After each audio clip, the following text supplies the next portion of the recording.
Oke. Halo semuanya, balik lagi dengan gua Albertisme, atau apapun itu terserah. Biasa kalian kenal kayak gitu kan.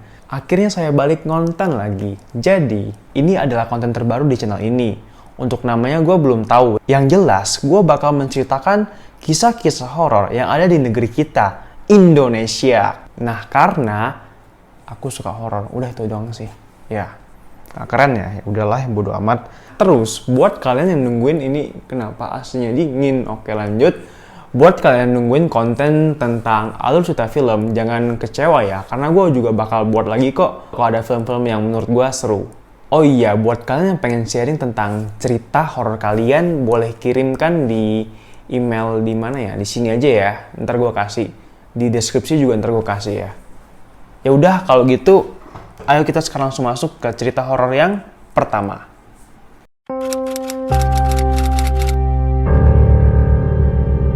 Nangka Logot, judul konten horor pertama yang bakal gue ceritain di channel ini. Nah, ini adalah sebuah kisah dari tanah Kalimantan, tepatnya dari seorang narasumber yang asli anak suku Dayak di Kalimantan Barat. Ceritanya terjadi dalam sebuah desa, yang lebih tepatnya pada sebuah kampung yang sangat pelosok. Ya memang begitu sih, Kalimantan di zaman tahun 80-an itu memang masih terbilang pelosok, dalam artian banyak hutan-hutan, terus jalan juga bukan aspal, masih tanah merah, terus juga masih banyak hewan-hewan liar di mana-mana, ya seperti itulah. Nah, terus untuk nama kampungnya nggak bisa aku sebutin, cukup aku aja, narasumber, dan Tuhan yang tahu. Asik kan? Jadi, asal si narasumber ini memang dari kampung tersebut. Cuman untuk ceritanya itu bukan pengalaman dia ya, tapi berdasarkan pengalaman orang lain, oke? Di tahun waktu itu, 80-an, ada sebuah pohon keramat yang biasanya warga kampung panggil dengan sebutan Nangka Logot. Itu adalah sebuah pohon keramat. Untuk namanya Nangka Logot kenapa, bakal gue ceritain di belakang. Jadi waktu itu ada seorang bocah laki-laki yang kita panggil aja namanya Otoh ya.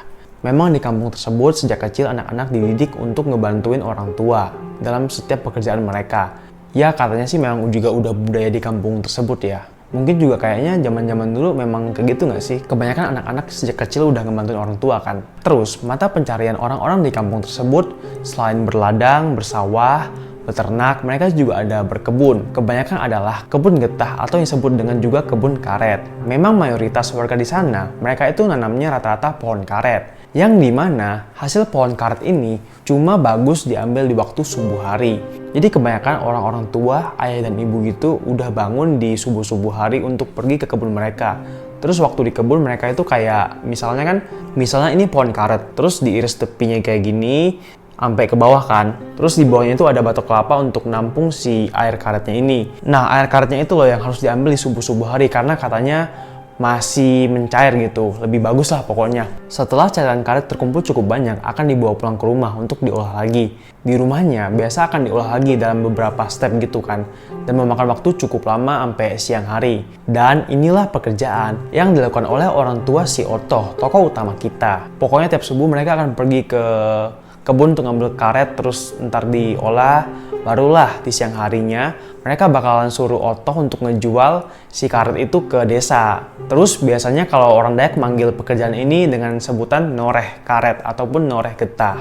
Ntar kalau udah kelar Otoh bawa ke sana, bawa ke desa untuk dijual. Itu bukan ditukar dengan uang, melainkan dibarter dengan beberapa sayuran. Untuk daging sih jarang ya, karena mereka juga ada peliharaan sendiri gitu kan. Jadi kebanyakan memang cuma untuk perabotan dapur ataupun kebutuhan lainnya.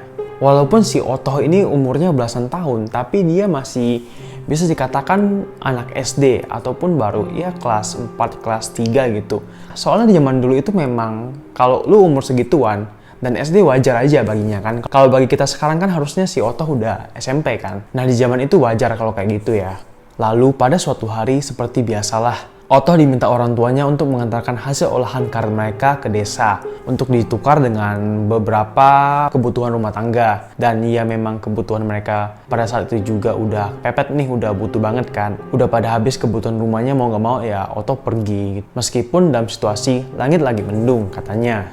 Terus akhirnya pergilah si Otoh itu dengan dua orang temannya menggunakan 2 buah sepeda. Yang dimana Otoh pakai sepeda sendiri, terus temannya itu boncengan. Jadi kayak gini loh, ini gua, depannya elu, di tiang sepeda ya. Di boncengan belakang itu baru isi dengan karet yang mau mereka tukar itu kan. Kayak lucu banget lah pokoknya. Gue dengan ceritanya juga ketawa sih. Soalnya nggak nyangka ternyata bisa kayak gitu kan, bisa boncengan kayak gitu. Nggak bakal jatuh apa tanya gue kan. Cuma katanya si narasumber bilang sih aman-aman aja ya. Kita nggak tahu sih. Ya udah tuh waktu itu jam 2 mereka siap-siap untuk pergi ke desa nukerin si karet ini. Naik sepeda lah kayak biasa kan. Dan jarak dari kampungnya ke desa itu sekitar 3 jam kalau jalan kaki, tapi kalau naik sepeda ya 2 jam nggak ya? 2 jam atau sejam lebih lah ya, sampai 2 jam mungkin. Terus di perjalanan mereka juga kayak biasa aja, ya lewatin hutan, terus lewatin tanjakan, ada turunan juga katanya, juga lewatin jurang-jurang yang kecil gitu loh. Udah itu juga kadang masuk ke jalanan yang dimana atasnya itu kebanyakan pohon, jadi kayak cahaya mataharinya ketutup. Tapi ya bagi mereka itu biasa aja zaman dulu ya, memang namanya ya juga anak-anak, nggak ada yang mikir aneh-aneh. Mereka juga nggak ngeluh meskipun jalanannya itu tanah merah ya, belum ada aspal gitu kan. Dan kemudian tibalah mereka di desa D inisialnya. Terus ya udah tuh di desa D mereka nukerin getah mereka dengan barter beberapa barang kebutuhan rumah kayak ya yang tadi gue bilang, micin, garam dan lain-lainnya gitu kan. Terus juga kayak mereka ya keliling bentar lah di pasarnya. Mereka kan penasaran tuh, anak-anak dari suatu kampung pergi ke desa yang dimana ya anggap aja desanya udah maju sedikit meskipun zaman dulu masih kebilang belum maju. Cuma kan beda aja gitu kan feelingnya, jadi mereka kayak seneng aja main di desa itu kan.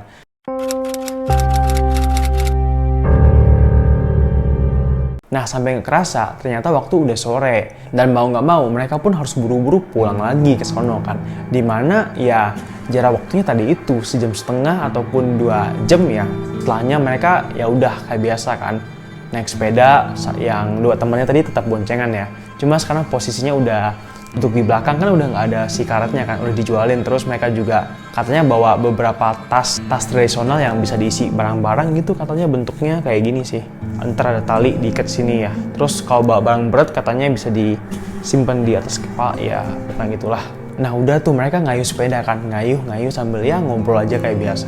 Nah tapi nggak kerasa, waktu udah sore hari, matahari itu udah mulai terbenam. Syukurnya sepeda yang mereka naikin itu ada sepeda ontel, sepeda yang kalau zaman dulu waktu lu engkol lampunya nyala gitu kan, nggak tahu ya gimana sistem operasinya.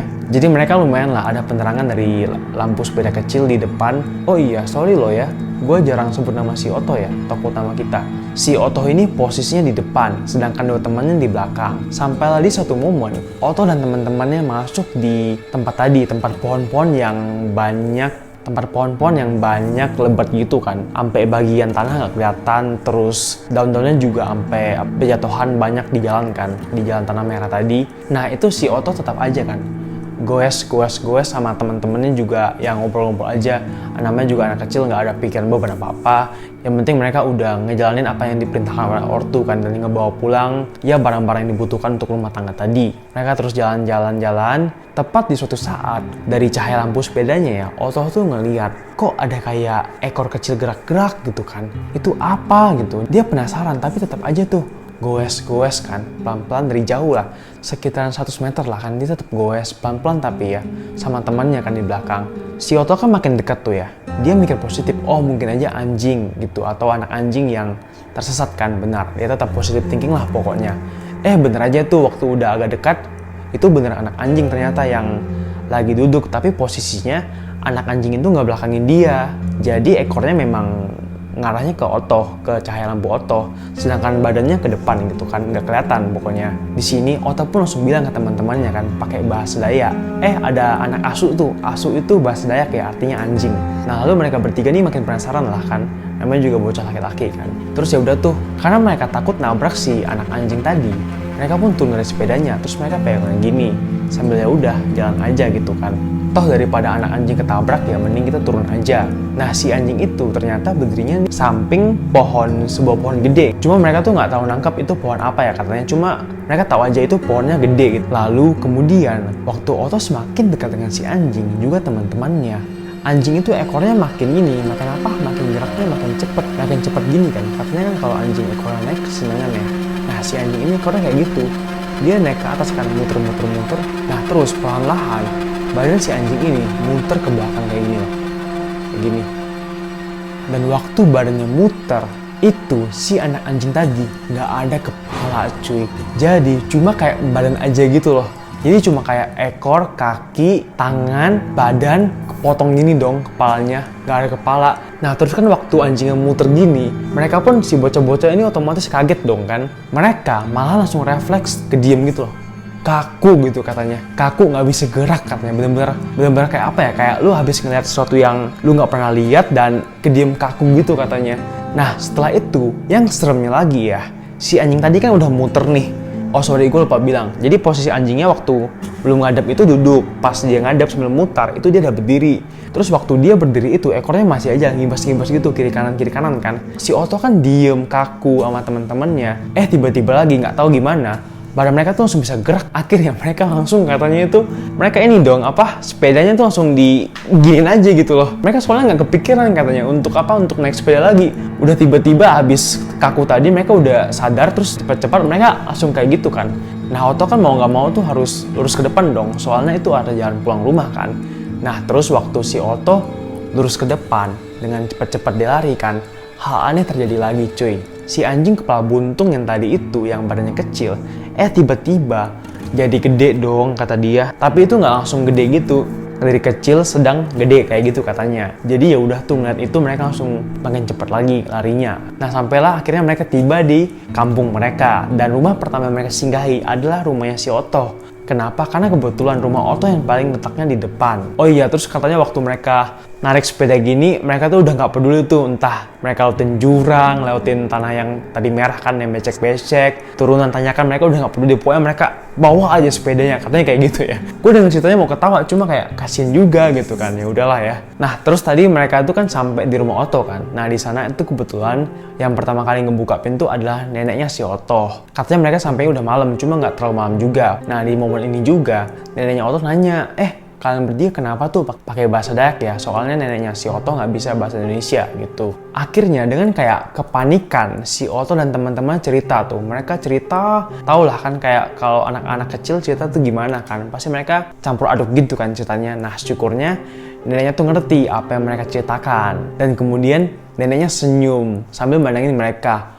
Oh alah itu, cu, di situ memang udah biasa terjadi penampakan, kata neneknya. Anjing kepala buntung yang kalian lihat itu namanya Nangkalogot. Kenapa dinamakan seperti itu? Sebab penampakannya persis di samping pohon Nangkalogot, yakni sebuah pohon nangka keramat di kampung mereka. Nah, kenapa tuh dikatakan keramat? Dia tumbuh kan, gede, tinggi. Nah, tapi pucuk nangkanya itu kayak kepotong gitu loh. Kayak kebelah aja gitu. Tapi buah-buah nangkanya tetap mekar, tetap tumbuh aja gitu, tetap bagus. Pohon Nangkalogot itu adalah sebuah pohon nangka yang bagian pucuk atasnya itu kebelah ataupun kepotong. Nah, mungkin aja itu memang penunggunya situ ya, si anjing yang gak ada kepala tadi kan. Neneknya ngomong lagi, kalau si anjing Nangkalogot itu nggak ganggu, dia memang cuma penghuni di situ. Biasanya di pohon Nangkalogot itu akan diberikan sesajen.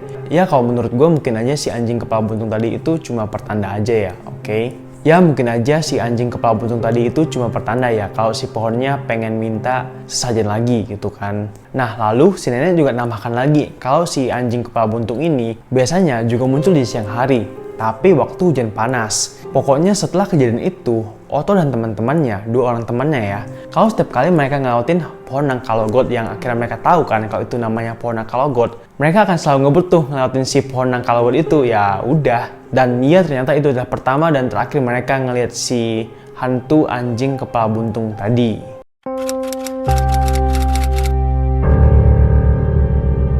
Dan zaman sudah berkembang hingga saat ini ketika narasumber di tahun 2020 pulang ke kampungnya, dia cari-cari tuh yang mana sih pohon Nangkalogot yang pernah gua dengar ceritanya, kata dia kan. Dia cari-cari kayak gitu, nggak ketemu tuh pohonnya. Jadi ya udah, dia waktu itu cuma dengar dari cerita si narasumbernya 2 kali narasumbernya. Si narasumbernya narasumber gitu. Yang sampai akhirnya ceritanya nyampe ke gua. Oke, jadi itu adalah cerita horor pertama sekaligus membuka konten baru di channel Abedism. Oh iya, aku juga minta maaf ya kalau misalnya ada salah-salah kata, terus bahasaku yang kurang bagus, juga pelafalannya dan lain-lainnya. Ya, aku anggap aja video pertama ini kayak pembelajaran.